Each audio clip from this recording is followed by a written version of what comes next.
আজকে একটা long blog আসার কথা ছিল, যেটা আসেনি কারণ আমি আজকে ছিলাম না। যেহেতু আমি গিয়েছিলাম একটু শপিং করতে, গিয়েছিলাম একটু পিৎজা খেতে গিয়েছিলাম। তখন মন চায় যেটা চলে যাও খেতে, কারণ জীবনের কোনোই দাম নেই, আজ আছে কাল নাও থাকতে পারি। তো মানুষের জীবনের দাম দেয়া যায় না এবং বলাও যায় না, কখন কোন মুহূর্তে কাকে কোথায় চলে যেতে হবে কেউ জানে না।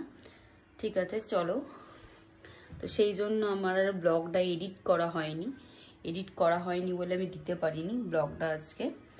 কারণ এটা আমার চ্যালেঞ্জিং, ব্লগটা করা হয়েছে কিন্তু আমি এডিট করতে এসে বসলাম, কিন্তু তখন অলরেডি 6:30 বেজে গেছে, যেহেতু 7টায় ব্লগ আসে। তো তখন এডিটটা কমপ্লিট হয়নি আমার, তো ওই জন্য আর দিতে পারলাম না, সবার কাছে সরি। তো কালকে অবশ্যই ঠিক সন্ধ্যে 7টায় আমার লং ব্লগ আসছে। তোমরা কিন্তু কেউ ওয়াচ করতে ভুলো না, like comment share and subscribe করতেও কেউ ভুলবে না। তো চলো, কি আর বলি, এর থেকে বেশি আর কিছুই বলার নেই।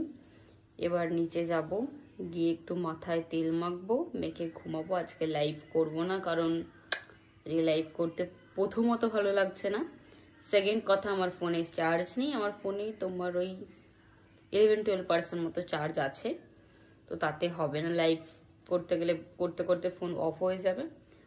তো এবার দেন নিচে যাই, গিয়ে একটু মাথায় তেল মাখি, মেখে ঘুমের দেশে চলে যাই। স্বপ্নে গিয়ে অনেক জায়গা ঘুরবো, ভেবেছি একদিন ঘুমানোর সময় জুতো পরে ঘুমাবো। অনেক জায়গায় যাই তো খালি পায়ে, তো জুতো পরে ফোনটা হাতে নিয়ে শোবো, তাও অনেক সেলফি টেলফি তুলে আসতে পারবো, এটাই হচ্ছে ব্যাপার। আমার কাশির জন্য আমার গলার ভয়েসটা একটু চেঞ্জ হয়ে গেছে, যদিও রিকভার হয়ে যাবে, সেটা ব্যাপার নয়। ঠিক আছে চলো, বাই বাই, এখানেই শেষ করি। পরের দিন নতুন কোনো ব্লগের সাথে দেখা হবে। লাইক কমেন্ট শেয়ার আর সাবস্ক্রাইব করতে কেউ ভুলো না। সবাই খুব ভালো থেকো, আমিও ভীষণ ভালো আছি। Take care.